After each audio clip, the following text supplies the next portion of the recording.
Welcome to the Abel Speaks podcast, where we speak to commonly asked questions by parents who have received a life-limiting diagnosis for their child. We're Daniel and Kelly Crawford, and we're glad that you've joined us. All right, welcome back to the Abel Speaks podcast, and we're going to jump right into today's question, which is, what will my baby look like? And so in the context of most of the parents listening in here, you've received some sort of a life-limiting diagnosis, some sort of a genetic abnormality, whatever it might be.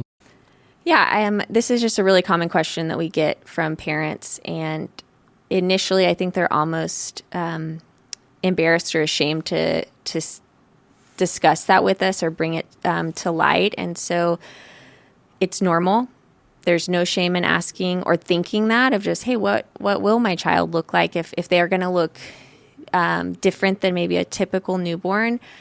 Wondering what that difference is a normal question to ask. So there's no shame in processing through that as a parent.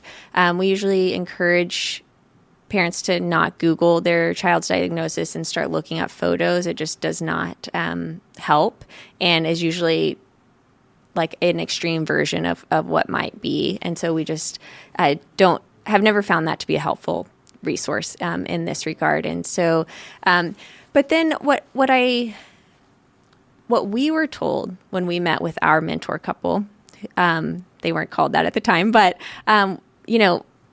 she told me that she talked about her daughter Ava, and she talked about how beautiful Ava was, and that all of the things that were unique about Ava and made her ended up being their favorite things about her, and the most distinguishing aspects of her little body and who she was. And so that's what we usually tell parents that we're meeting with, because that was our same experience with Abel, which is, he had the overlapping fingers, he had a clubbed foot, and all of those things were things that we came to love about him and were just a part of who he was. And so I would just say that if there are parents that are listening that are pregnant right now, it's normal for it to be hard to wrap your mind around that being true. But once we get to lay eyes on our child and meet our child, every parent thinks their kid is the cutest kid. And that's true whether they have a life-limiting diagnosis or they don't. And so, for us, Abel was the cutest thing since, the beginning of time. And so, for us, it's just like, hey, we loved the way that God created him, the way that he looked. And so I don't know if you would add to that, but. Yeah, I think the reason the Google search is not, so to recap what I heard you say, which is, hey, it's a really normal question to ask and wonder. And so feel no guilt, no shame, no conflicted emotions about that.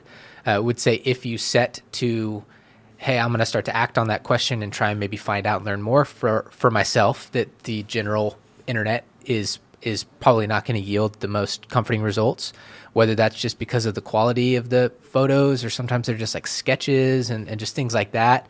You're probably not going to find anything good there. But the other thing I think you said is so true is your child, it's in a whole different category of any other number of children, whether it's with similar diagnoses, different diagnoses. There's just something sacred about this is the child that we've thought about and talked about and prayed about and awaited this chance to finally see and hold them, and they do all the same sweet things. It's, he had dad's big ears, he had mama's mouth, whatever it is. And there's just of the 150 families and sets of parents that have welcomed children and cherished their children up to this point, we have yet to have a single one that was anywhere less than elated to see and to hold and to kiss and to just love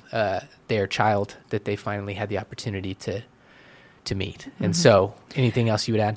Yeah, and I think just the consistent thing that we hear from the families that we get to walk with is just how beautiful their child is and was, and that they couldn't have imagined it during the pregnancy, but that they think that they're just the cutest thing ever, And so I think that was our experience, and that's the experience of the parents that we get to walk with. And so, I think just trying to shift our mindset to, this is the unique things about them, and they're different than maybe a typical baby, but seeing them as, sweet, unique aspects of our children, I think is a healthy shift to make. Yeah. And I think one of the most consistent words, whether we see a post or just photos that get sent to us, is just, she's perfect. Mm-hmm.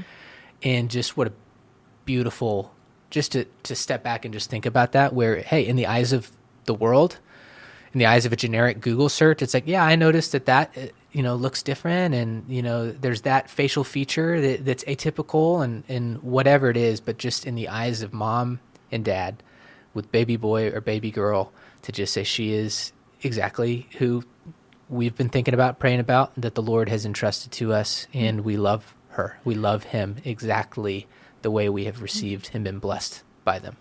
Yeah, I think it's also like connecting that to how the Lord views us, I think is like a really sweet, it deepens our understanding of like, man, that's how God sees us, as beautiful and perfect, only because his son died for our sins, and so we're washed clean. And I think it's just another element of how God uses our kids' story to teach us more about a father's love for his kids. And so I think there's just, another redemptive aspect to this journey. And we always say, if we're God, Abel would still be here. But there are, I think, sweet moments of like, man, I have a better understanding of the nature and character of God because of this road that we are walking. And so, so that's what, wherever you are in the journey, that may be something that you wrestle with, and that might feel difficult even to rest in and take us at our word on. But as you're going to sonograms, and as you're just whatever the case be, as that question will come up, we hope that some of the things we just shared over the last few minutes that you can listen back to, and that as we speak that over you, that just know that the moment of getting to meet and see and hold and cherish your child will be one that you never forget, and that will be well worth it. And so that wraps up this episode of the Abel Speaks podcast. We will see you next time. Hey friends, thanks for listening in. We hope this content has been helpful. At Abel Speaks, we exist to support families who have chosen to carry a child with a life-limiting diagnosis, and we want you to know that the foundation of that support is rooted in relationships. And so if you're a parent in this circumstance, then by all means continue listening in, but we'd really encourage you to reach out by sending an email to support@abelspeaks.org.